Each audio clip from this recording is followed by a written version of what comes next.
Hôtel Saphir. Un bijou au standard international en plein Matongé, au grand carrefour de Kinshasa.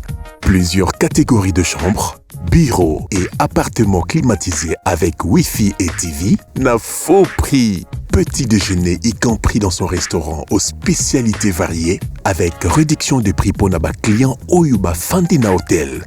Un ascenseur ultra moderne disponible en permanence 24 heures sur 24 vous amène à tous les niveaux. Yaboina Matongé et Salaté. Notre adresse A4 Ikelemba, quartier Matongé, commune des Kalamou. Téléphone 084 710 99 99 081 600 8000. Hôtel Saphir, beau cadre, bel emplacement, bon prix et beaucoup d'avantages. Bienvenue à tous.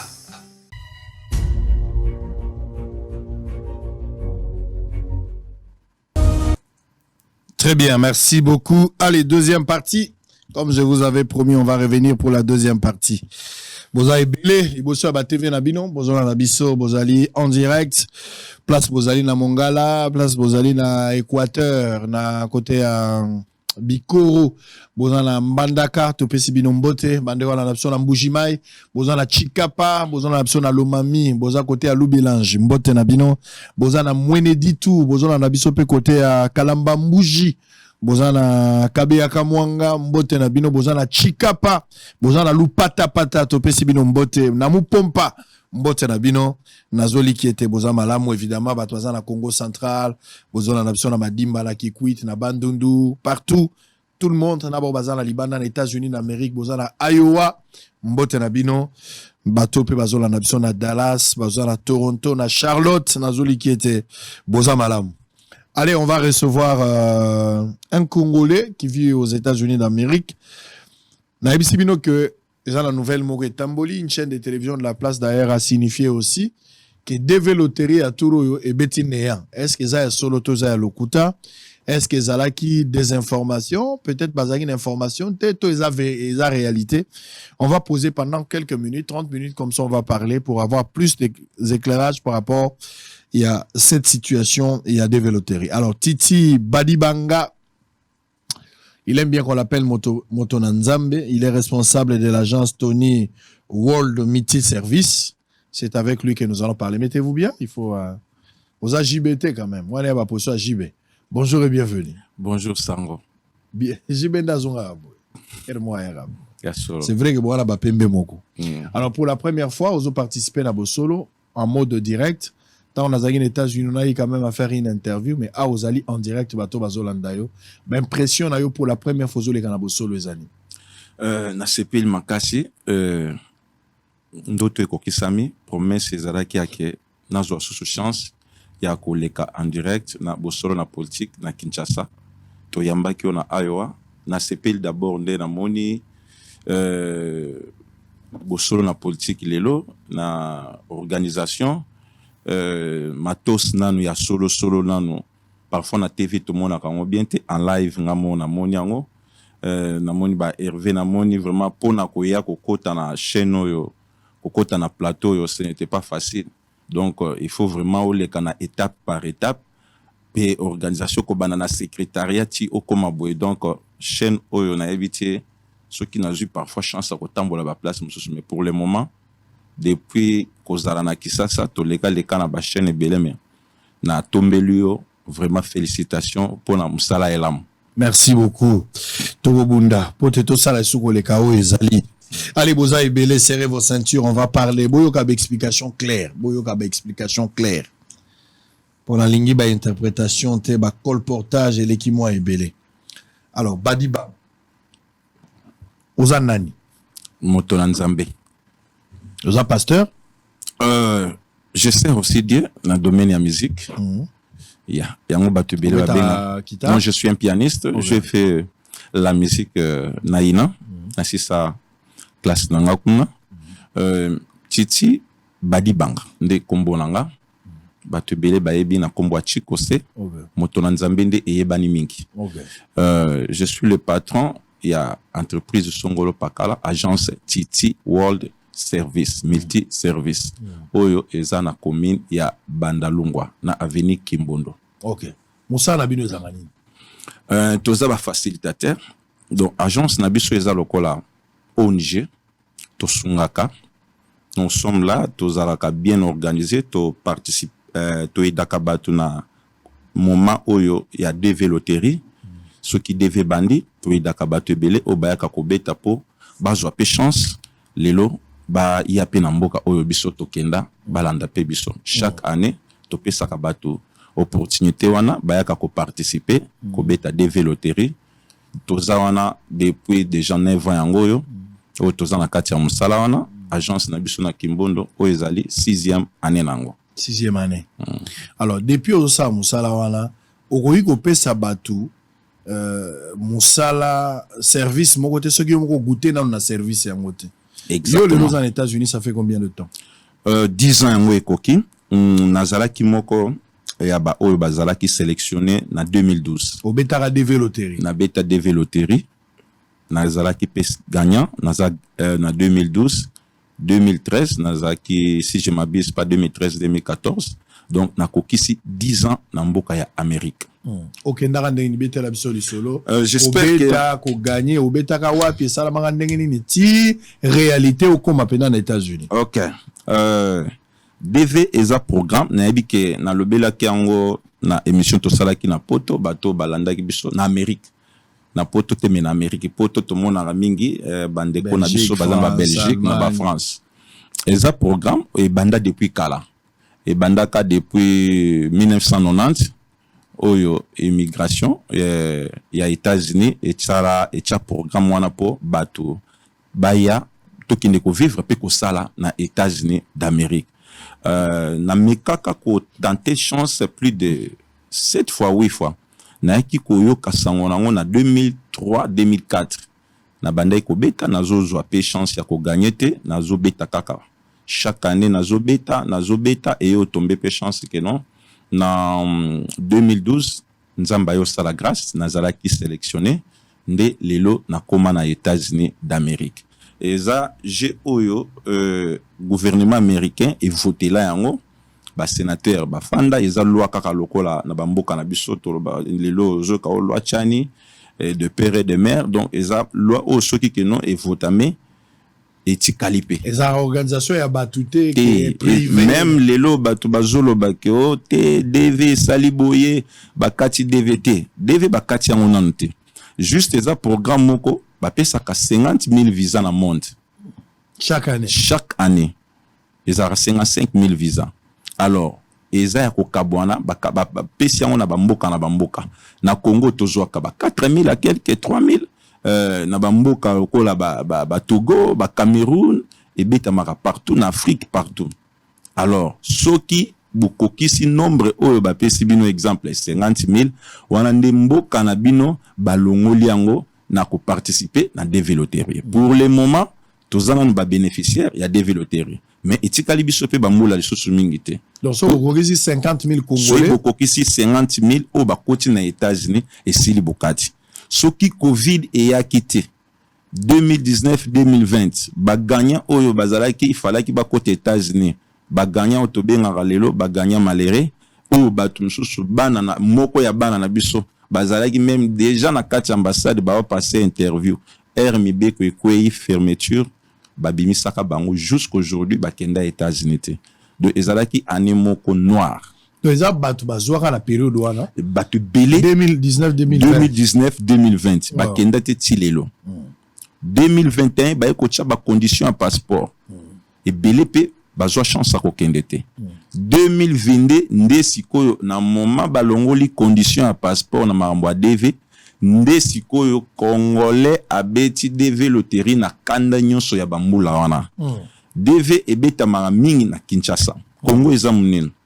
Mais année oya 2022 na ba mama o ba fungola ba ballon na Gambela bazwa ki ba papier na bango bache ba obetsa DV loterie o na ba pic mesi ko kenda ki wana DV betamaki kuna na Chela na Lukula na Sioni na Pato na Materne na Nzadi Kongo na Kinzamvwete na Mwanda kuna na Sioni kuna partout na bamboka wana nyonso ozwi ba patu lokula okotiti na ba kongonyo swana ezamboko na maîtriser très bien ezalaki soki ozoleka na wana ba agence na ngai ezalaka na okuta DV ezobetama na mégaphone DV betami na mbujimai DV betami na bakwansumpi na mboka na nga vraiment na bakwansumpi kuna kote kuna na bafomfom na mupompa DV betami na mboka bafati beton kuna na mukwantombo na kalambambushi DV ke betama na Lubumbashi na Kolwezi na ebetami partout na moment on a sikoyo il faut tous s'attendre que non ils a facteur chance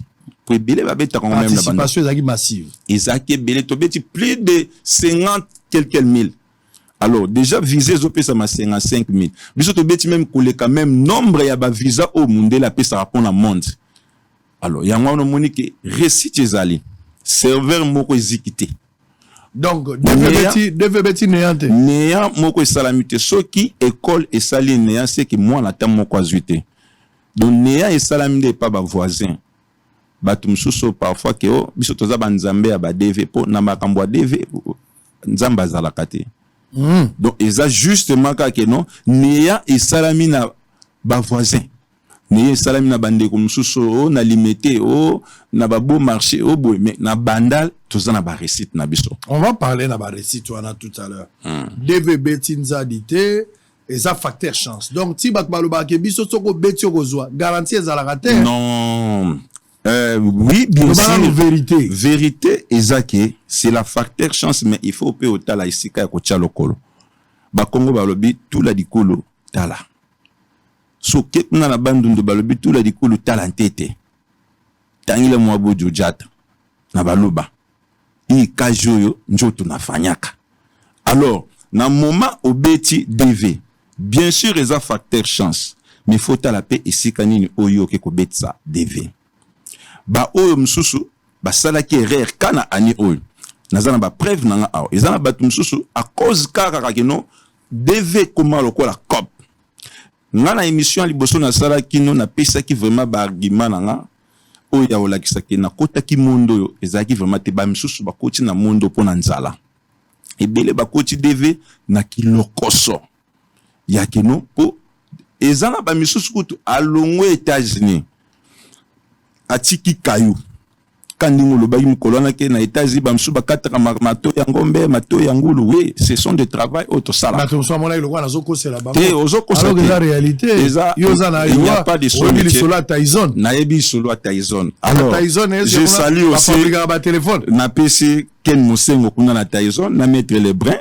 Alors le problème est que muto atiki musala bana obiso to sunga parfois ba kenda États-Unis atiki par mois na bangombe wana na bate yo to pesa ki ba montant mobo ya bien te na landa ki yo o ba gagner $15 te salaire est commis à partir à $18 $19 $20 ba mso ko to 25 par heure ezana bato ba bima na ba $1000 par semaine.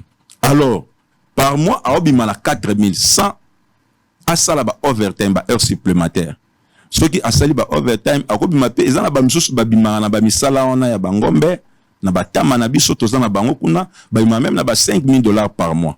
Mais quelqu'un qui laisse son travail kalikolo DV a raté parfois un mois na il fallait qu'il soit 5000 a sombi billet le quoi na minute toza na haute saison le billet est trop cher a sombi billet na $2000 ce qui a fanda une économie ce qui pas bien fanda na business class c'est 5000 à $6000 déjà au komi ao logement na yo et aux ans pas moins de $1500 $2000. Alors il faut préparer pe typhoïde, ou préparer pe ba malaria na bangongia kisasa. Ou préparer pe famille au baoyoka ki au États-Unis oye. Alors tu dépenses $10,000 pour na royer obet sa DV. Oye pe au salinzadi. Alors pour moi je trouve que non balobi ba kolo kwanga ya bateke to tikela bato basala na expérience osala kwanga to tikela bateke bato ba na expérience ya kosala ya kolamba mitu ya ntaba na kolamba chibelebele to tikela baluba bato baza na expérience ya maboke to tikela bandeko na biso bangala bato ba na expérience ya lituma bato ba na expérience ya kolamba fumba to tikela ba Congo. Alors bato bakoti mondango na ndenge ya désordre. Pour moi je trouve ça que sali peka bien. Il y a que oh non bato ba gagner te mais bato ba gagner pour ce qui se répéter les choses année prochaine et ça les 2 ans bongo yo dépenser qui 10 000 na yo outi États-Unis outi Canada outi France o na yo ko bet ça devait pour comme cop et ça musala yo sala ate mais oyo kota na musala ce qui se répéter 2 fois na ndimité ko répéter parce que 10 000 yo bebi ça grand les ambongo le pas on n'en pas ça alors DV loterie exacte que ono et ça l'échec bato bazana maîtrise na ngote il y a des gagnants mususu babimi batieye CO mutu aza sélectionné ndeti boy batieye CO et la gisi qui no a gagné na Océanie donc pour mutu ana sala ba démarche il faut akende soit akende poto donc azana droit ko sala ba démarche en Afrique te wana babetela ke libanda bandeko bakoti monde a DV o bana maîtrise na ngote ezala ba o ba obeta pe libanda parce que eza site efongwami pona mutu nyonso eza facteur chance et belé ba gagner même na téléphone a beti mais à cause ya ke no ba misusu pe ba sela on nzala ba misusu ba sela on pona kozanga ba misusu ba sela on po a Monica Titi autaka Amérique ayaka bi ati pona lokola kenda kayaka a bien abonga or que ce n'est pas ça bisoto koti monde justement pour aider aussi nos frères congolais le quoi bisoto kenda qui te découvrir ngo to sunga ba famille mais ebele ba koti ngo ba frapper ba koti on monde qui lokoso pour devait comme même papier au kané na mimiombo na ola ksobo un frappeur a ozopé a frapper ngo alors yango wana sikoyo nungu koti o kopa ngo salibo ils ont discrédité longoli moi confiance et longoli moi confiance quel est l'avantage à aucun États-Unis na DV avantage à aucun États-Unis na DV eza que DV ezope sabato possibilité soki okomi lelo na États-Unis moins de 2 semaines ozwa green card na yo o eza résident permanent soko ozwi green card wana dans 3 semaines okobanda msala obanda piko gagner donc muto a gagné na DV soki a yepoto akuti mutu moko asali 10 ans na ngunda soki a États-Unis akuti mutu moko asali 10 ans o akina na DVT akoleka yepe na vitesse donc et différence aux alaka ke na ki ancienneté oyaki liboso na na États-Unis mais mutu a na DV loterie na moment akomi obanda pe otinda ba $1000 na kisasa dans 1 mois pe à cause de la akomika kambala moko il suffit à la qui sa pay statement à la qui sa ka ke no ba futa ngabwe ba opesa mutuka ba opesa ndaku donc dans 1 mois 2 mois okutaina mutu pe arozonga kisasa green card et tambwisa mutu monde entier mutu a ju carte au biso tozala na carte vert akokende Paris. Il suffit qu'il y a 5 visa naïm. Il suffit que dans 5 ans, ceux qui ont sali 5 ans aux États-Unis, au Bimali Bandate, aux une nationalité. Nationalité, un Américain, ils ont permis au Tambola, monde entier. Sauf le pays à l'Afrique. Parce que ceux qui ont dit que non, deal mogo entre Congo, na Amérique, que non, un Américain a au Congo sans visa, un Congolais a au Amérique, aussi là na Congo. Donc, tout aussi là, na espace, il y a 2 semaines, 3 semaines, bah, vol na habité ceux qui aux assos na ba place. Alors, avantage ya DV ya mwana. Na moment mutoza sélectionné. Na meka ko expliquer ba o msusu bazolo ba ote, bato baza sélectionné, eza faux, eza DV ya faux. Si parce que balobi turu ebetine ya. Yo expliquer biso DV pas na d'abord bato bazui. Et pas na ngana na déjà 28 personnes en tant que tokutana ki no temps na yaki déjà na 25. Bakomi 28 na mimi yango kuto yo za muto na tembe uzwa peta na ya ko checker alors DV na moment oyo muto abeti DV loterie et bele ba yebi angote il faut na expliquer bato o ba olanda biso partout soki oza sélectionné na o ba bengi 15 number na yo ozo la kisa numéro ya matricule na yo eza déjà que ozozi la kaka o remplir des 260 na yo po ba benga yo na ambassade ba tindela yo invitation au kota na ambassade le même numéro oyo 15 number on nde ba ozwango ba otiela yo na visa yo kana nosika makambo ezo banda ba zui visa na so tali na visa na yo ya DV ya bato DV loterie numéro ya matricule na yo o mundela se référera nango au moment wa nyaye ba okoti Amérique mu kolonini aoye bango na 15 number ne oye bandi na 2024 ndeti bato ba gagner tour 15 number na bango eza 2024 AF oyezo la kisa Afrique Mais il y a des dossiers où balaki singa batu bauti nango bipai papa tolanda ki epa sango na États-Unis na gagné. Na talika dossier boye place ya AF ezobima AC. O ezola kisake non mutu o ya betela ki a contrôler te po a tala ke non acha Afrique. Ya ke ko cha AC. Mususu pa ko cha akecha na ba chinois. Depuis mutu na asala ba démarche fois que nditi na Chine. Alors ba olongola numéro o ba ochango na visa. Soko komi États-Unis, ya mbalo baka na moment muntu aza sélectionné, ce qui a gagné à qui a côté ambassade azu visa na oko sombela epé green card na moment aza aw. O sombele green card do yeso a komi États-Unis dans 2 semaines 3 semaines green card na eye. Na kati ya green card ba chaka même numéro o muntu a gagné là qui devait. Au mona ba chipe kaka un number ba bien quand un number ba tie 10 ba tie 0 ba tie numéro no so ezalaki 0000769 ba ko tchango. Na green card na ezali ke non 10 ans renouvelable. Ce qui sali 5 ans na États-Unis d'Amérique pour okoma américain. Ça dépend ce que olingi. Oko kipe ko boya ozeli 10 ans na yo oko renouveler green card na yo. Mais so moni ke note okoma no américain o changer nationalité. Tango ko kende ko zo passeport américain, même numéro wana oyo gagnela ki DV15 number 1 elandi yo.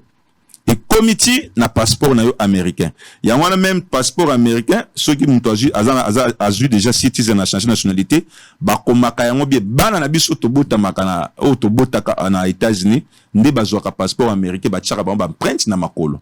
Wana ba komaka non, ce sont des vrais américains. Biso ba tchaka d'origine na biso congolais de nationalité américain. Numéro wana o muntu a gagnaki. Mingi pe bana nanga o mingi baganyaka na ba DV baza batoyo o talivi ya mutu ndenge zalaki o ntimate o talivi ndeti bana bele o baganyaka pa nanga na pesa ba bakize na bango mutu ayaki abeti DV na $5 o pesi akize mais mususu pe parfois bungisi yango mais na moment baza sélectionné bo nakenda ko luka bango okay tina maluku ba mususu ti na bamboka na ototanga na banzadi Kongo na fond kuna na boma kuna na manterne. Ok, okuta na bango bozo annoncer muntu sangwake oza sélectionné na DV loterie o talib muntu obima na ndako ya mabele ba oyo kaka ke ba famille oyo ezanga griffe mais ndeni esala kaka mingi bon bolimbisanga ezala ndenga mabete et vraiment na lingi bato ba interpréter mais na sali constat bolimbisanga que bato ba gagnaka DV mingi za bato bazo na ba famille ya pasi. Par rapport ya bato bazala ba famille mbongo bo bazo zoate mais au mona mutu mo beti bo azaka na suka ok kaka bato bazala mo ba condition ya malamu te bazala bozwi mingi tozo mona ke mutu zoka zwi DV aza capable ya kubimisa mbongo wa bien mais bato la nde bazwaka eloko wana ngamoko pe elekelanga eloko wana ngamoko na fanda bo na même ndenge bato baza awa 28 personnes o membre famille nanga zate alors ngana moni ke DV na benga kango lokola arche de Noé. Tant nzamba sali keno Noé asala masua aibisa ki Noé nyonso ekota. Mais ezana ba misusu oyo bazalaki na ba vie ya bien o ba négligé ki eloko wana. Ezana bato tililo o ba DV et réseau betama. Ozo benga mutu wana ya participer na DV a ba DV loterie. Ba DV loterie.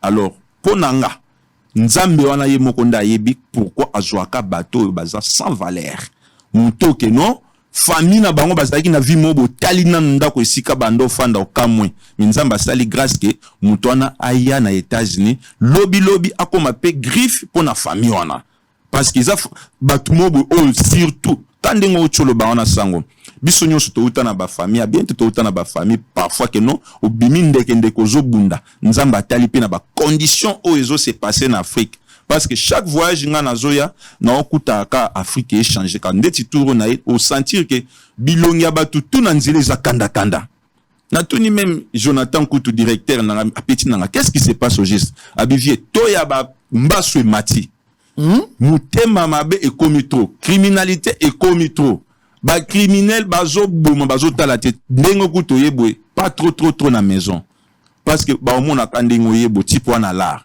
ba lukeli pelo mo ba bareo mususu abwa kelo mbasu likolo mutema mabe alors na moment wana mutu wana za sélectionné na DV nde bato yo ngana loba ke non ce sont des gens to pesa ka vraiment chance na agence titual total akate ke ono mutu a gagné ki pa nango bien gagné ki pa nangate de deux na épinglé pe point moko sango otuni ngango te me na meka koloba po eza domaine nanga parfois kozwa chance otuna ngango te na makambo oyo baninga msusu ba mekaka vraiment pas kopesa bato chance na moment oyo na kisasa lelo bato ba obenga ngo ke non foin na ba chaîne msusu oyo ya ba télévision et si là nango kala déjà ba maîtrise ezate bo pesi ba news mo ba fake news alobi ke bato basali néant or na moment wana néant serveur na biso ezikika ya Congo serveur ya Cameroun ezikité na Togo ezikité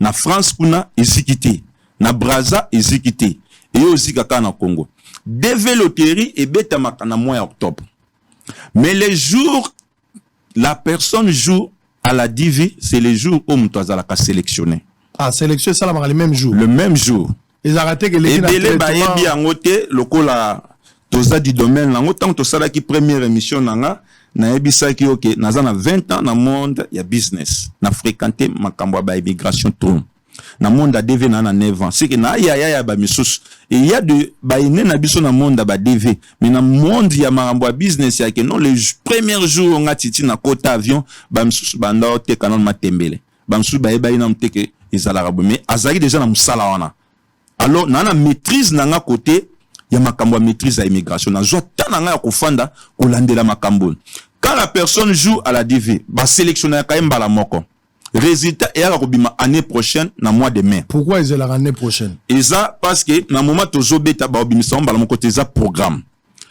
eza ndenge DV salama ndenge ezala kino tozala ki na 2022 mais ba benga ki yango DV 2024 résultat et kobima année prochaine et bimi na 2023 pour bato ba voyager na 2024 yango ba benga yango DV 2024 tozala ki na 2022 année passée na mois octobre soki muto akoti ambassade nde aoyebake na ganyaka na octobre na début oyo DV bandai kobeta ou soit na ganyaki na novembre na fin parce que ebandaka na ba début et mouvaka ba date ebandaka na début et kenda kochite ti na mois ya novembre na ba début nango alors soki okoti ambassade biso tozwaka temps ya ofanda na ordinateur kotala interview ya bana na biso oyo tosungaka ndenge ezoleka ya oyeba ngo te kutu ba ebele pe na oloba ba yebi yango te ebele o agence tsongolo para makambo na oloba ba yebi yango te soki obeti na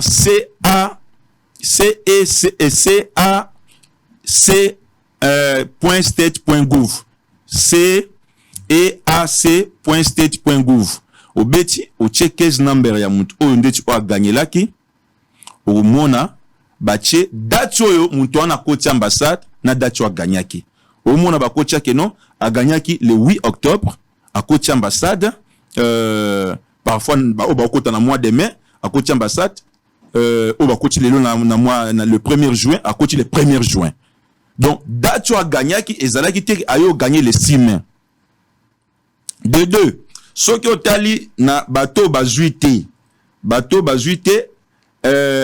tango ozo checker accusé de réception ezobima has not be selected verbe na ba conjuguer on a passé balobi que non n'a pas été sélectionné donc ezalotali résultat les 6 oyo résultat otobima les 6 mai oyo ezalo checker parti les 6 et comme na présent parce que babi que non résultat devait programme à KCC parce que résultat devait kobima les 6 mai mais les 6 on a yo zana papier au checker parce que obi que ils a le présent mais ba obimiselo kaka même message ya que non has not been selected donc tu ne ozala qui non sélectionné te jour mutazo beta jour ya ngona même bateau ba sali ba information qui ba publier que on a point ou soit tu n'es salami mais il faut que zona temps ya kotanga po biso to mesana biso makambo otanga te il faut que zo temps ya kotanga na nkoloba kana mais le jour oyo muto abetaki azalaki sélectionné ndeni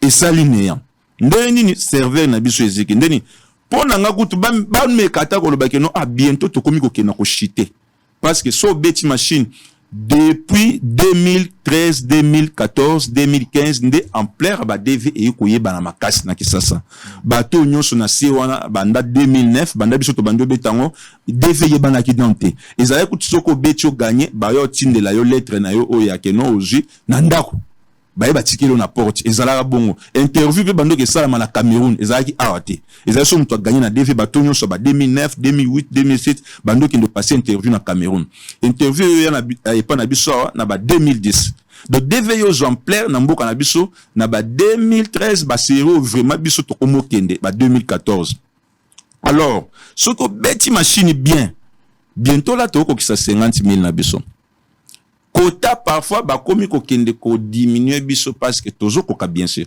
ce qui covid ya quitté 3 ans ya turbulence mais aussi to ko kaki mais ici engai katana yango nga na obeta sete to solola ki na yo sango na depuis États-Unis na obi ke no touro yo biso to travailler ki trop depuis 9 ans na biso to zanango bouche à l'oreille to tikala ki vraiment pas ko leka na ba média na pesi bana la nga ya mbanzango mbote bana la nga ya mwanda mbote na oya ane oyo na octobre oyo na oyebisa sango opesa biso chance ya koyebisa bande kwa congolais bande ko nyoso baya komeka pe ko participer d'abord nga na bandango a na bosolo Hervé o nani ba esta ba tutu na zao na obetsa bango DV nzamba osala année prochaine na moment où toza olingo la batu na bosolo oui na ponanga sango pozwa kimia eza na proverbe ngolo bi fanda na muto alingi mbongo me muto alingi lokumte po muto alingi mbongo waze kwa lobango na yoka yango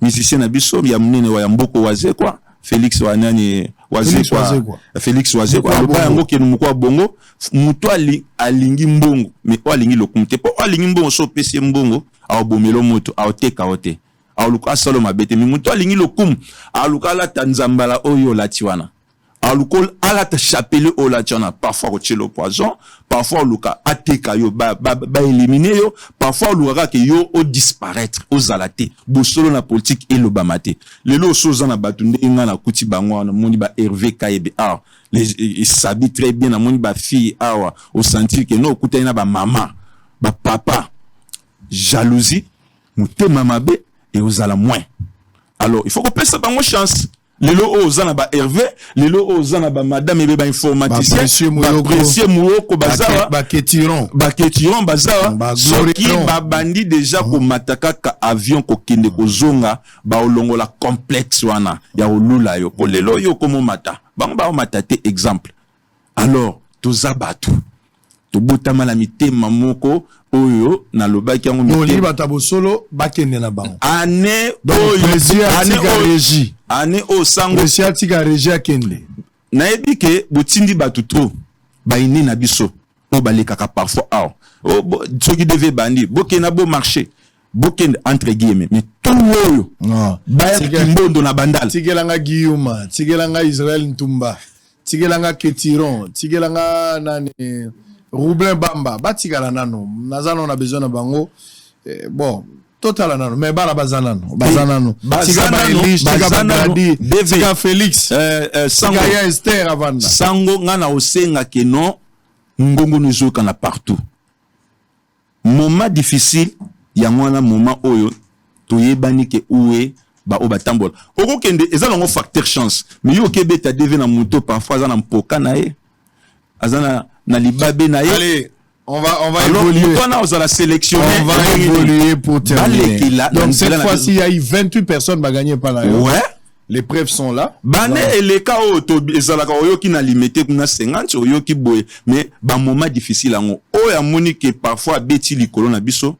Alors à quoi les capé est-ce que la Kinshasa yo mto gagner likolo pour na ndenge déjà na 8 ans une semaine ekoki yango yo depuis na ye agence tituelle na bandal tozaka na agence mo ana Kisasa mais ezana agence mo côté ezana ba misusu bana ba 5 agences en agence na Kingabwa en agence na quartier 1 azan agence partout na Minicho Matanga na Minicho Kinshasa Matanga pasi ya sango sengwa pap na ebisio sango na Minicho na Kisasa milelo na milelo muto afande l'ordinateur ba bambi ordinateur na C abandi 1 2 1000 0 o babi na tishim abengi putain muto memi na mala ba ya ba accusé de réception memi on église pasteur sambele na malo na on na ça ne va pas on a atali katikati atali 5000 dossiers 0 na 0 mais soki nzamba sali biso grâce pourquoi pas 28 kopesa batu chance ya ke no année oyo totondisa même kimbondo na po ba agence tosalaki ba plein rendez-vous yango yo. Très bien. Allez, on va revenir peut-être pour terminer. Agence Titi World.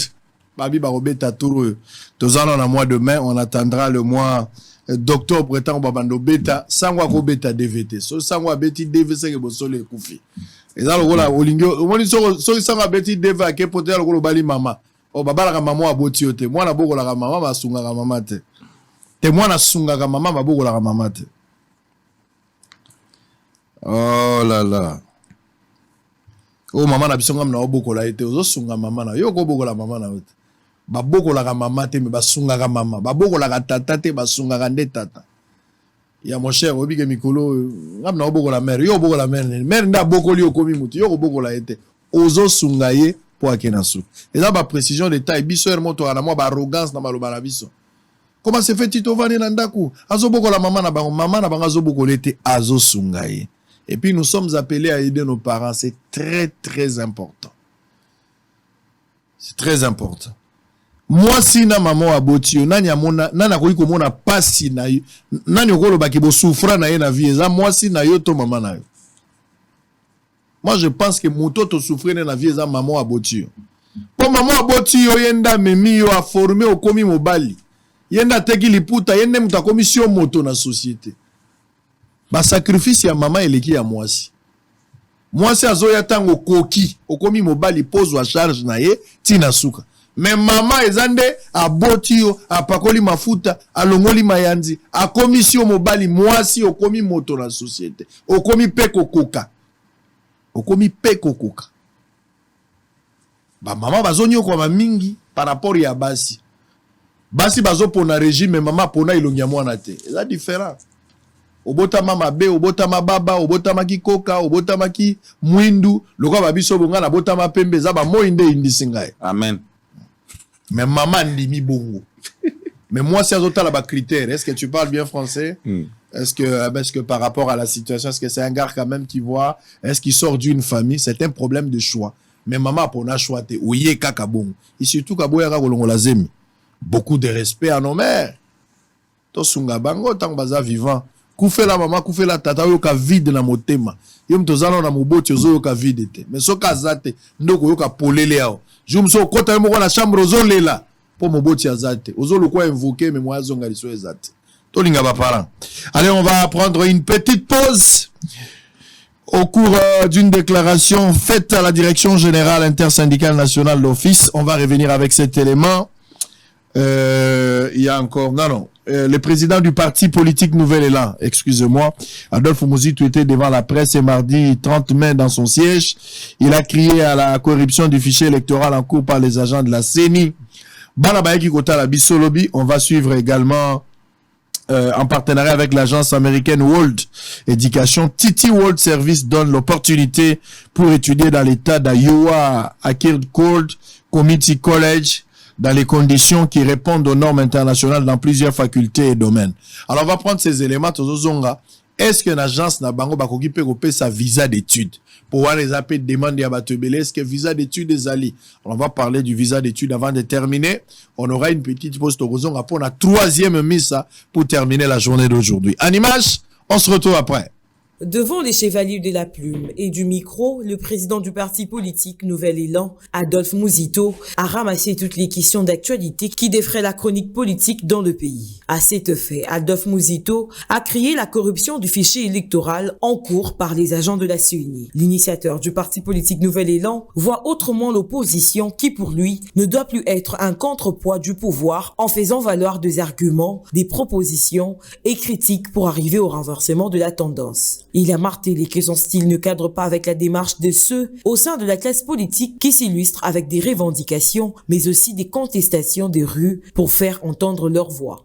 Je voudrais dire de prime abord que nous, au Nouvel Élan, nous refusons de nous limiter à des simples protestations. Nous cherchons à mobiliser le peuple pour une cause que nous ne savons pas démontrer et justifier. Pour tout ce que nous protestons, apporter la démonstration que la vérité est de notre côté, que la CENI se trompe.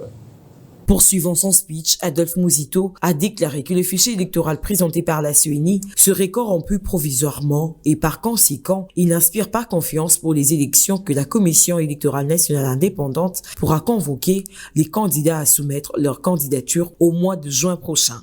Vous ne pouvez par exemple pas me demander si on convoquait, c'est pourquoi je leur dis de ne pas convoquer le corps électoral, les fichiers étant corrompus. Vous ne pouvez pas me demander le 25 juin de présenter une liste, prends un exemple, de 28 sièges dans le Kwilu.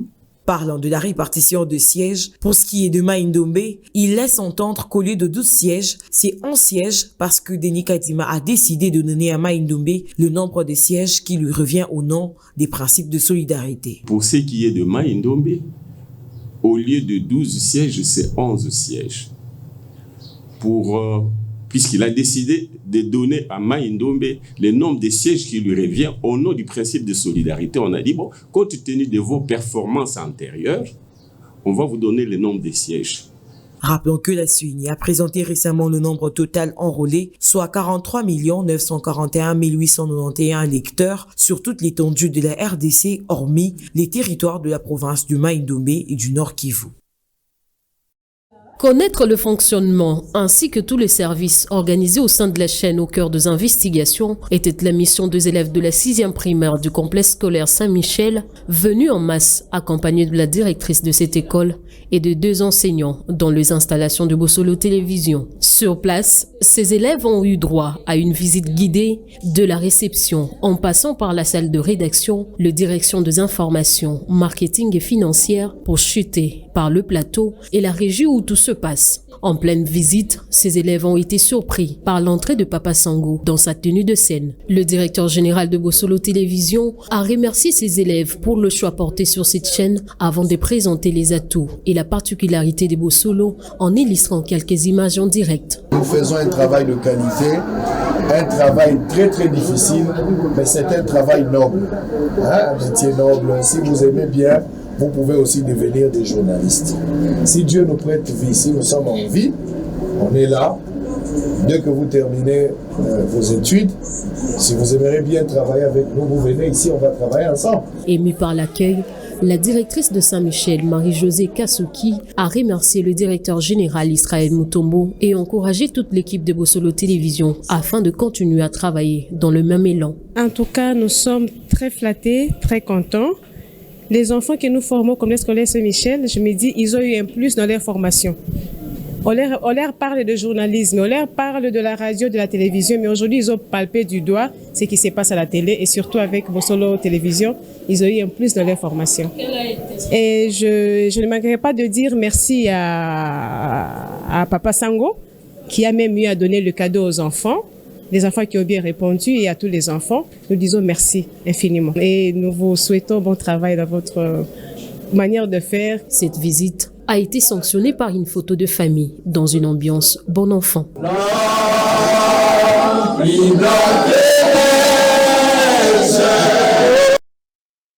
C'est une touche particulière qu'Etiti World Agency Multiservice apporte dans la démarche du programme des véloteries pour accompagner ceux qui désirent avoir le visa d'études pour les États-Unis à moindre coût et cela en toute rapidité. En partenariat avec l'agence américaine Rovi Education, Etiti World Service donne l'opportunité pour étudier dans l'État d'Iowa au Kirkwood Community College dans les conditions qui répondent aux normes internationales dans plusieurs facultés et domaines. Nazo travaille en collaboration na bandeko na biso ya agence World Education Abroad. Donc na minute oyo toujours sala no émission nzamba sali grâce que na université wana oyo babengi ya Kirkwood. Alors nazo travaille na ba partenaire o vraiment que non bango moko ba fungoli bikuke. Potiti badi banga azo sala makambo voyage te o ezali un peu illégal non. Biso toza tout droit boy. Donc eza université te ko ba salela yo visa d'études ba bamba université moko boy awa invitation ou bien nyonso oyo ko senga ke mikanda ezali en bonne et due forme. Donc année oyo donc pour na ba étudiant muntu nyonso aza na posa ki o mwana kende kotanga na États-Unis o kende kotanga bona boy to pesi ba chance wana qui pour moi na za témoin na za na kata université na mongo na ye na vérifier na côté na ba administrateur na solo na ba responsable ngai bu za li solo ba zo bekate émission ne to sa botoza en plus que toza na kata université ngai mongo na côté na ba bureau j'ai parlé ba image no ces ali donc TV za radio te. OK alors nazo benga pe batutu ba ko contacter biso na nzela ya sango ba numéro na biso to repé sango 081 01 88 203 au contacter biso au benga biso même na WhatsApp na numéro ya awa na États-Unis na +1 319 981 27 18. Avec 8 ans d'expérience, TT World Agency Multiservice organise le concours de véloterie chaque année et travaille d'arrache-pied dans la prise en charge des Congolais de la capitale congolaise jusqu'aux IESA, comme l'explique Titi Badibanga, patron de cette structure située au numéro 468 de l'avenue Kimbondo dans la commune de Bandalungwa, dans la ville-province de Kinshasa. Je préfère que prise en charge à la 100%, surtout dans l'agence TT World. Tobanda kosunga mutu du début jusqu'à la fin. Tobanda kango du début jusqu'à la fin. To ide yo na nyonso na ba passeport, il fallait que oya boye ce que oye. Le reste te préféraka un peu face to face, to fandi boye pona ko solola na yo keno boye na boye. Prise en charge pas na biso za la kasire parce que nzamba sali grâce tozana mpe na mboko ya États-Unis. Différence na biso na ba miso za la kake na tika ka dossier mutu epolate. Nazalaka sensible na moment mutu aza sélectionné, je dois me sacrifier. Na pesa ka chance parce que ngamo ko pe na leka na nzela wana mutu aye awa na esclavagisme te to kofanda etant que famille na ko orienter yo jusqu'à la fin oye o komi na rond-point mola o koti wana na Kimbondo 468 référence na biso munene ezalaka ke pembeni ya église ya frère Patrice Monamlu l'Éternel. Avec ses 8 ans d'expérience, plus de 200 candidats ont été pris en charge grâce à la volonté et à la bonne foi de ces Congolais qui accompagnent la jeunesse congolaise. Allez, merci. On va terminer avec Titi Badibanga pour avoir la troisième partie. C'est une dame qui va terminer la troisième partie tout à l'heure. Makambo Nazoib Sabine est très importante. Boé Bayango, Pebondi Mayango. Eza pas si, mais c'est une vérité. Ceux qui te lobby, tu sais pourquoi na ibisibino Makambo? J'ai vu quelqu'un dans une situation en train de pleurer sa mère et son père. Zagi pasi, na moni mutoazo lela. Mais akoma ki incapable ya kozongi sa moboti na ye. Oyebi li solo moko ya mwana moko azaki bébé akuti bota masika, azaki na kati ya ndako. Alors maman na ye abimaki mwa moke ake kote ya zamba po luka mwa mabaya biloko ya kolamba po ya kolambela mwana. Et puis na sima ba maman na ye azozonga na ndako boye aye kokuta ndako eza kopela moto. Mwana wana moke azaki na kati ya ndako. Mwana la il faut que sauver mwana mama passe ya botaki mwana mususu te mwana na eka yewana. Bobi ke mama kamati dra bulangeti akotisi yango na kati ya mai. Tango atrampa ngo na mai bulangeti ezaki ya mukie. Mama koti na kati ya ndako akuti moto pembeni ya mwana mwana asikaki nano te aweleli azingi mwana. Tanga zingi mwana ye moko a s'exposer sikoyo.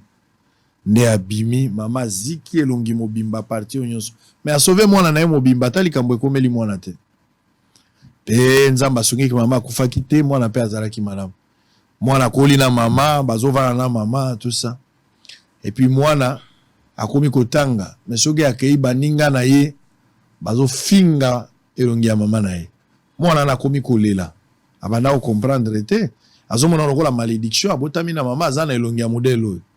Mais tango akei kokutana na mama na ye a expliquer mama na ye pourquoi azolela mama bandisiko ko expliquer circonstance ou esalaka elongi na ye ko ba modèle wana mwana wana atikaki kolela et puis a comprenaki ke azana mama oyo aza la plus belle au monde totala ba mama oyo baboti biso à cause azaki na malformation à cause ala koki kozala ke kobota yo mais na sima kobota esali ke mama azwa malformation moko na nzoto. Et cause peut-être libota suka et cause la zemino mote compliqué kaye peut-être atika la libumu elongi ya kobeba mama ona zalaka na mwambongo na ye mais po alata moya la tezalaki te Peut-être mobali a botsaka ibana kendaka. Peut-être papa kufaka avant. Peut-être papa zalaki sous capable était. Maman no atekaki tombola, maman no atekaki bilanga, nani ndunda, maman no atekaki makala, maman no akomaki mama bipupula. Maman no akomaki koteke loko moko o ezanga tina. Moyala ta bijou ezalaki te. Même ata bama nzanza ya pa mama yala te ezalaki te. Soko tali bozo kanise sert un message. Mais alors qu'asala ki yango malgré azaki pe na mwa misolo na ye. Asali bo lelo yo komi moto. Comment ko koma na niveau ya mama na yo? Na yami mama moko na bureau ayekola. Bano ya boti bazoko wa kosalisa ite. Comment mama oyo aboti yo? Vous êtes incapable ya kopesa lipa epa mama na yo. Oza incapable nzamba pesu ezate ko za nango te. Oza incapable ya kosomela mama no ata liputa ya pamba. Moi sur ya commission moto. Moi sur azalaki capable ya kosala nyonso. Même soutien des fois azola tate. Moi sur azola taliputa tango sous vêtement moko pendant 4 jours yo koyeba te po zalaki mwana. Mais po bongisa yo. Ozalaki bébé. Azo chayo singa ya bilamba pamper se zalaka te singa liputa na ye akangi yo. Apakoli yo mafuta na sima mukongo. Abongisi makolo na yo. Atindi yo na classe. Kanisa maman place aux ali. Kanisa tata place aux ali. Ils ont fait un grand travail. Les gens ont négligé pour moni bangote mais mukolo moko bako kufa, bako zanga yo. Ne okoye ba jour wana que ozalaki penza orphelin ya solo. Faisons du bien à nos parents. To le lisa ba parate ba beta na se mabele te ba regretter pourquoi ba botaki yo. Parce que ta bénédiction en dépend. Votre bénédiction elle dépendre na yango. Faisons du bien à nos parents. Tala moboti na yo. Pesa ye sengo. Asepela lo baganaza na mwana na botaki. A regretter tene baninga babane ko boboti bana mibali. Oboti bana mibali bomengo na bawe kende pa ya barabasi. Mais maman no asepela. Je n'ai pas dit que bolinga basi na binote. Faut aimer aussi vos femmes. Mais entre maman na mwasi na yo, motanyo kwa mi no mingi na vie eza maman na yo, eza mwasi no te. Mwasi ava bala ya zo pona ba critère mais maman tikala ko pona yo te. Maman di bagizeme aboyi kolongola. Pe asali chemin na yo a commission moto. Tango siko komi ko sala, o komi mobali, o komi capable ko bala ndoke luka mwasi. Mwasi pe azotala ba critère. Est-ce que azana moi teinture a bien? Est-ce que akenda apoto? Est-ce que azana motuka? Est-ce que azana lupango? Est-ce que azana capable ko lesanga ba condition? Nde salibo. Mais maman ozaka zemi ta musu condition ko vendre la gate. Ta musu ba bengana ka epa na bango. Ba monaka ka koma na maladie ya lèpre na société. J'aime quand je parle de parents. Ça me fait du bien, mais ça me fait pleurer aussi. Oh mon Dieu. Si tu peux aider les garçons, biso mibali tolinga ba maman na biso. Maman nozo ala ndako lingi maman kotate. À partir à porte signaler maman kotate. Maman suka kuna. Famille à moi sinde ozotondis. Oya maman ya moi sinde ozomona lokola Angelo a utilol, mais maman abotaki. Moi suis na komindoki. Aliona bomona te. Je ne sais pas pourquoi je dis ça. Je ne sais pas. Mais pourquoi peut-être je suis en train d'aider quelqu'un. Je ne sais pas. Ça c'est arrivé comme ça. Je ne sais pas pourquoi je vous le dis, mais je pense que je suis en train d'aider quelqu'un. Merci Seigneur pour ça. Allez, on va terminer. Titi Wold. Tout le bel makambo visa d'études. Est-ce qu'une agence, au-delà de la DV à loterie, yo ou melisiko na yowa, ngamoko na zaki na université, je suis témoin qu'il est. Est-ce que vous allez vraiment mesurer les lois, il y a aider batou pour avoir visa d'études? Ok. Année oyo Titi Wold, kandenge nzambe asali biso grâce que tozali banda, tokutani na ba partenaire o ba fungoli biso bikuke. Na rosenga na papa Kayembe na moni vraiment te interview oyo sangwa salaki na yemoko numéro 1 à Kirikut ce qui ba coacher la biso.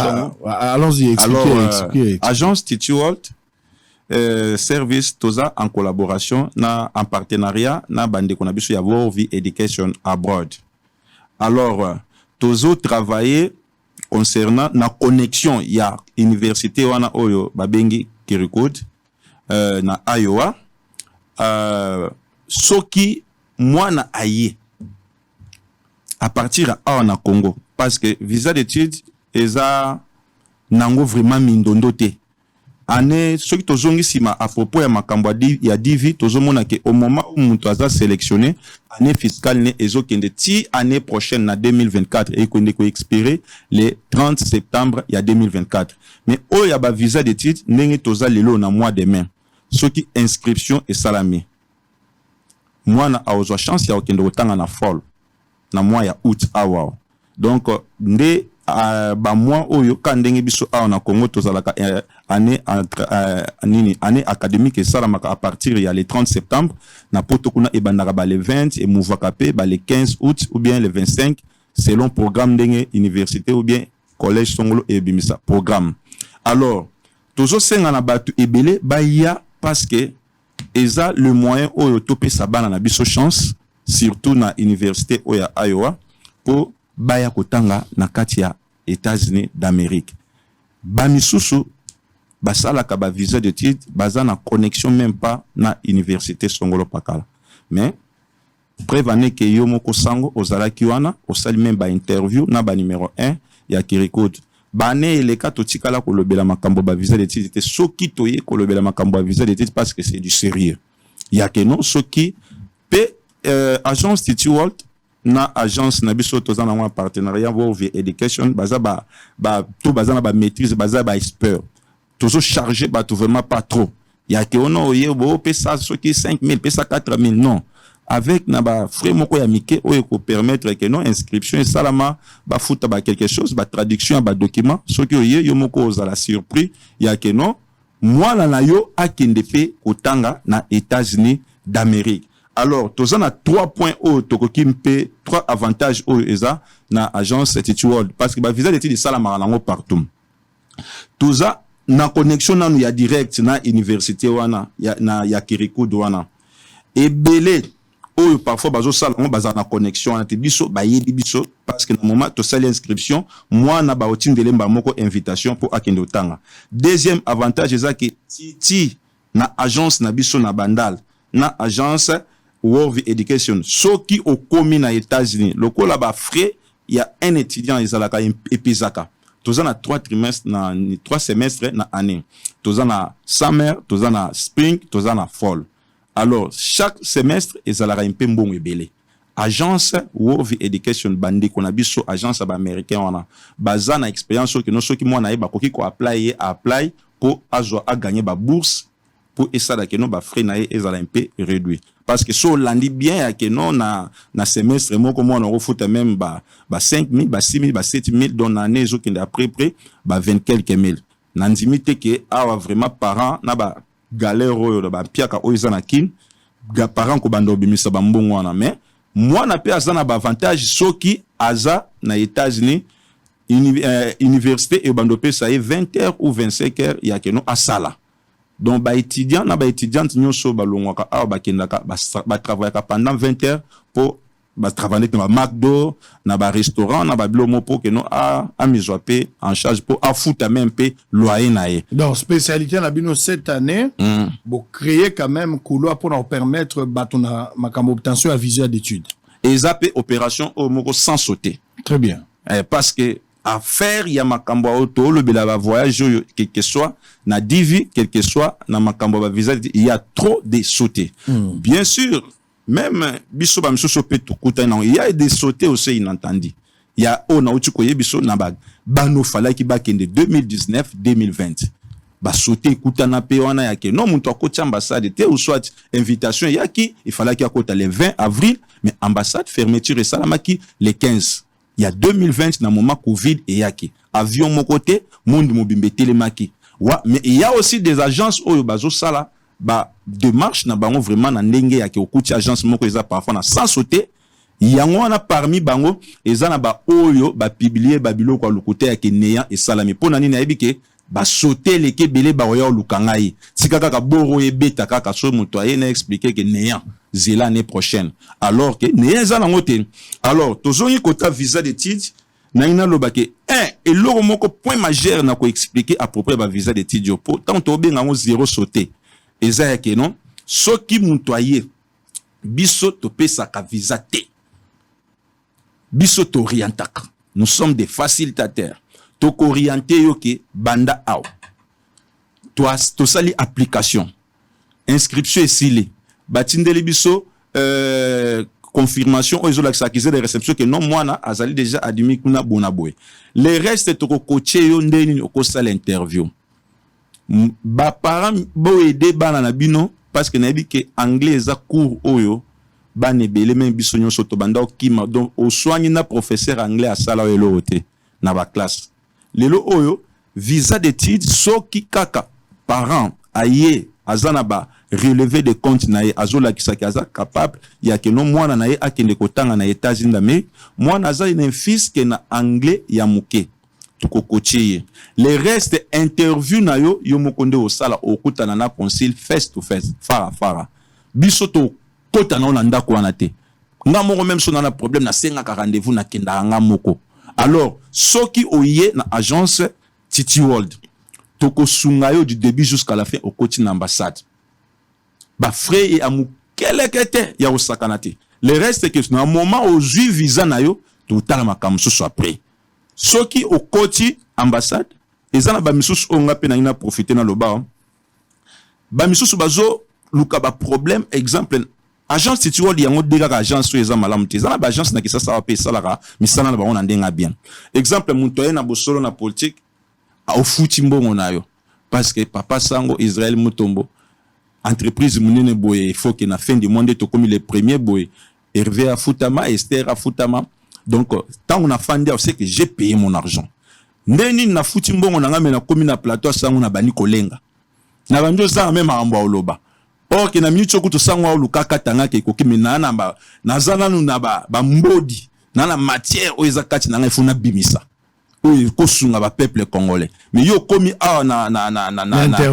na interview obandi kolenga eza lokolo na bosolo na politique obandi trembler nan ba bandi poser ba question te obanga sango obetomboli OK tu as payé ton argent que na ke lobaso et loko boy na ke sala politique ozana maîtrise et loko yo zoloba ko tanga même na papier te tu es là que ofandi na sango obandi ko s'exprimer o lobapo ba otala yo se défendre quand même yo okomi na interview agence et facilité au capot au comme jusqu'à un niveau aux la maîtrise il y a ça l'inscription aux la maîtrise ordinateur te au bien informatique te nous sommes là to sungio au comme on a paix aux ozanga ndenge nini ya koloba liboso conseil au comme on a première fois non mona mundele tu commences à trembler ba misusu même na cadre ba DVO to solo la o na otaiki koloba tanto sala ki émission na poto un vrai couple mais bo comme liboso mundele Kindo Kabayombe quitter le vraiment l'ambassade, pas Ekanyo Munoko. On te demande quel est le nom de ta femme. Tu n'arrives pas à répondre. Moi si oyoye nae. Moi si na yozala kanae. Ozozanga même copé ça même combo. La date de naissance de votre femme. Tu n'arrives. Après l'obi nango, ba pimelo visa, tu retournes pour dire que non, ba toana, ba lenga mbongo nanga, ba escroc, ba to ba sunga kiwana. Alors, à propos ma kambo visa d'étude nanga le belango que non visa d'étude, toujours ça lango isa opération zéro sauté. Donc, ce qui moi n'a été préparé, moi n'a télémi de bosso conseil. Un Américain doit accompagner un Américain à Ebaka Mutuna Lukuta na misu kaneto sur la noboy. Interview en wana. Tu me regardes, moi aussi je vous regarde. Pour Américain talane. Américain talon na misu. Ndeni ni ba opozo question yozo kwanza mutu. Ba opozo kwanza yozo bando sekisaye conseil na sangwa ko kata émission bia ko lukaka ka no émission esile mais kuna na ambassade ba opimela yo visa. Alors biso tu peux ça visa te tu tchaka nzambe liboso lokola roulage mais il y a des sérieux chez nous parce très bien yo moko sango zawana allez ça qui lokola témoin allez on va terminer bato bazolanda yo pour la première fois hier en direct ba congolais baza ebele ba o ba betaki DV ba o bazuite oza parmi ba rares personnes on bazu 28 na octobre boko beta bato bazolanda yo ape bochaki bolongola ki balongoli passeport et komi pamba bato bakomi na bango wenze siko bao bazui démarche na bango kozande niti bango bakende bao bazana ba famille mbongo te bosala ndenge to succès place d'abord démarche ba oyo bazui lokola ebele bayaki epa na biso parce que les restes ya ba makamso chubo biso to sala kango te to bisaka mutunyo so za libre tu peux aller au kilo kesika ni so moni ke na ina kendo travailler na mutu songolo pakala parfois au moni epa na biso iko sepelisa to mutunyo so za libre ya keno akende biso tozo aider bato 1 ezana ba misusu oyo bazo le kanaba TVO soki condition ya keno soko za sélectionner na DV faut avoir un diplôme d'état bien sûr mais zapi na ba misusu o nzamba sali bango grâce baza sélectionner mais à sala ba examen d'état 3 même ngamo na sala examen des fois examen d'état 2 fois na yaka ozona 3e fois Ezate ko po mutwana aza maele tete aza maele mais asali a présenté 3 fois azwakate. Alors mais quand ça est autodidacte onyo so ebike a gagné qui devait loterie ezaloza na kolwezi na Lubumbashi contacter biso. O naza un diplôme te ole yo tika mutwana o nzamba sali grâce ke abimisa ya ta griffe na famille na bango. Quand ça est autodidacte diplôme ba mérita kango. Diplôme ezake muto koti classe azu diplôme na des conditions au monde la sengaka ezate ko diplôme ya graduat ya licence te diplôme d'état. Alors koti sa mutwana classe na mois de mai ao pourquoi c'est l'inscription à sali autodidacte na mois de juillet à sali examen d'état année fiscale et aussi la année prochaine même classe à normal au coach ça est petit to comme année prochaine na mois de juillet a eu diplôme na eso kinzamba sungi na moment wana au remplir formulaire na et tika la 2 mois ya année fiscale ici le monto ko ta aux ambassades au lieu que on négligé biso agence City World na bana na nga ebele bazana ba Boston bazana ba Dallas ou bazana ba Sioux City bazana Iowa bazana Illinois ou bazana Texas ou nyonso bazana Michigan makamna lobo ba ebike mwana mobali wana fandi wana azoloba bosolo yake soki muto aza sélectionné moi je néglige pas son dossier. Oh naza qu'est-ce que vous allez faire avec vos gens 28 personnes nyonso tozo bandasiko kosunga bon o ya moni kazana makoki na ye tozo aider ça va biso to orienter yo to ko biso ka kebimisa passeport na yo acte de naissance na yo sala boye tout ça o ya moni kazana ba moyen te to kosunga ye to ko aider du début jusqu'à la fin. Souka commune à États-Unis, les restes sont solo la kaka. Très bien. Allez, nous sommes arrivés à la fin. Bozan l'avenue Kimbondo. Tozana avenue Kimbondo, justement, pembeni ya mon âme l'éternel. Église ya Papa Nabiso, Patrice Ngoy Musoko. En diagonale na boîte de nuit, Tour Eiffel, Kimbondo, 468. Batu tout o ba outa ba victoire, ba nyonso o ba outi ba magasin, soko zui Chibangute, Kimbondo, Ozana Molar. Poussana pembeni salandi choke Joël Etin outi côté kuna na magasin na ba ipen kuna oleki maison communale tuna kaka agence pe eza agence na bandal eza agence ya munene na bandal eza na agence mon côté au parfois eza très bien na biso. Allez là-bas bogena titi Hervé yaka robagi chaque misa lelo na aussi lisango na moi cantique Jonathan Azaona pe directeur na agence. Pas de souci, pesa epembo te place azali. Soki pe bato nyonso bazoluka titi azalaka te titi akozonga poto. Jonathan Kutu directeur ya agence ya titi. Eza lo roi sango na yaka na bosolo na politique na kutai na Hervé na sokeli wana parfois pe na zongi na pesi rendez-vous. Soki oye o nazoluka titi akozala te libanda nde titi azosala ke APS aluka ba partenaire pour l'autre agence. Le problème ce n'est pas l'homme, c'est l'administration Evani. OK, Jonathan Kutu Azawana directeur ya agence Kotaboye akawa. Ah là là, vous on a l'option na Iowa, na pesi bino mbote place Ozali. Oh là là, Meda. Moi si ya Kelly na pesi mbote leki na ngayo moi si ya kitoko nzamba pambola yo beki na bana place Ozali mbote et puis na Dallas na bosanité. Papa David Moussafiri na mama Liliane mbote na bino. Au PC la ngabala nyo sombote. Oya lelo deuxième partie avant to kota la troisième partie to ya maman wana ya mwasi. Ba maman mibali bazali. Sango ba informaticien nanga o ba bimiselinga 28 gagnant. Esa ba ngombote pour to ya pesi mbote na ye mon directeur muto memi mukumba agence City World Jonathan Nkuto. Na pesi mbote na Gédéon Moke na pesi mbote na Gloire Ntetila na pesi mbote na J3 o ba bengi belo na pesi mbote na Patrick Ingwele, ingénieur Patrick, na pesimbote na mwambu iwani même mwena kwani. Chabote, la géante, maman na princesse, maman na Kadogo Primayel, maman na Thérèse, maman na Miracle, maman na Blessing, sanza na moyo lingini ngana lingina nga sanza. Situr maman ya Shadrach, Meshach et Abednego. Très bien. Mangila Kaba, merci beaucoup. Merci beaucoup. Oh là là. Soki mo sala esili na kozonga na mboka epai mo longi aliwa ajali kojelanga kunana koyemba nzembo na Yesu mosikoli oya kufela kingai na Yesu ngai nalongi à la croix au périmètre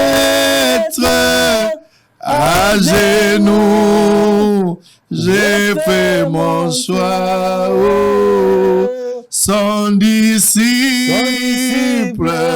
je veux être près de lui à la fois.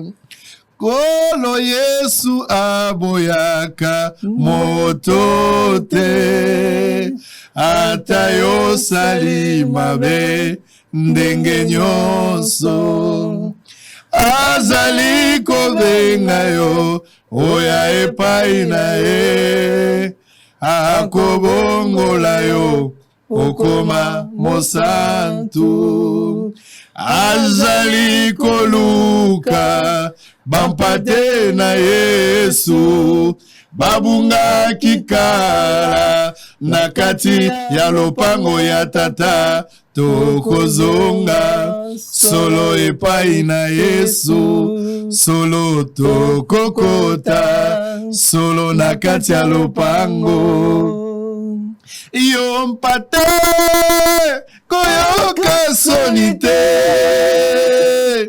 Yesu azali na yo mawa yaka akobenga yo yoka liloba ya nkolo Yesu azali koluka bampate na ye babunga kikala na kati ya lopango ya tata Bon, au deuxième partie. C'est la troisième partie. On a fini pour la deuxième partie. On va prendre une petite pause. On va se retrouver tout à l'heure. Na longwete na vandi kakawa. Yope koza. Kuzapete. Nzambe azomona yo. Kuzapete nzambe azomona yo.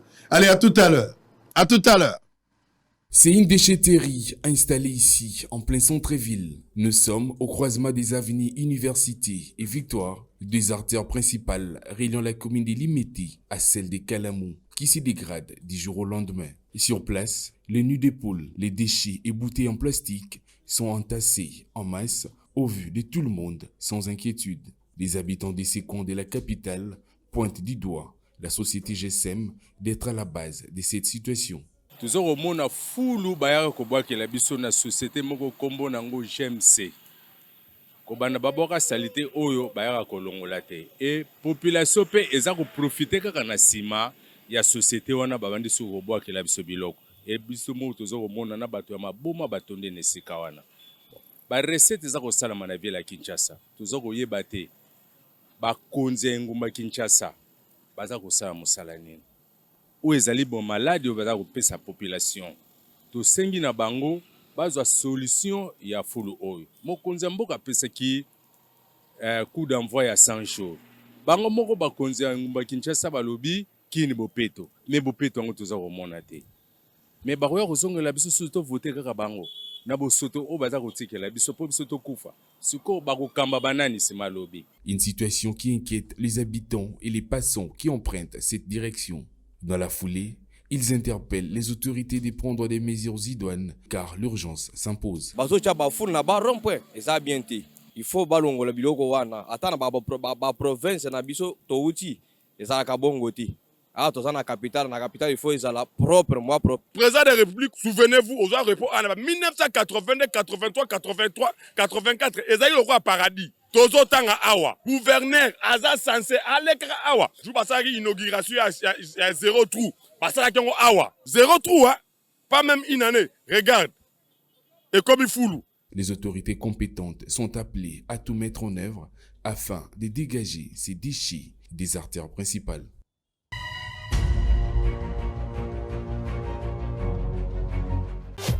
Hôtel Saphir, un bijou au standard international en plein Matongé, au grand carrefour de Kinshasa. Plusieurs catégories de chambres, bureaux et appartements climatisés avec Wi-Fi et TV n'a faux prix. Petit déjeuner y compris dans son restaurant aux spécialités variées avec réduction des prix pour naba client Oyuba Fandina Hotel. Un ascenseur ultra moderne, disponible en permanence 24 heures sur 24, vous amène à tous les niveaux. Yaboina Matongé et Salaté. Notre adresse A4 Ikelemba, quartier Matongé, commune des Kalamou. Téléphone 084 710 99 99 081 600 8000. Hôtel Saphir, Beau 4, bel emplacement, bon prix et beaucoup d'avantages. Bienvenue à tous.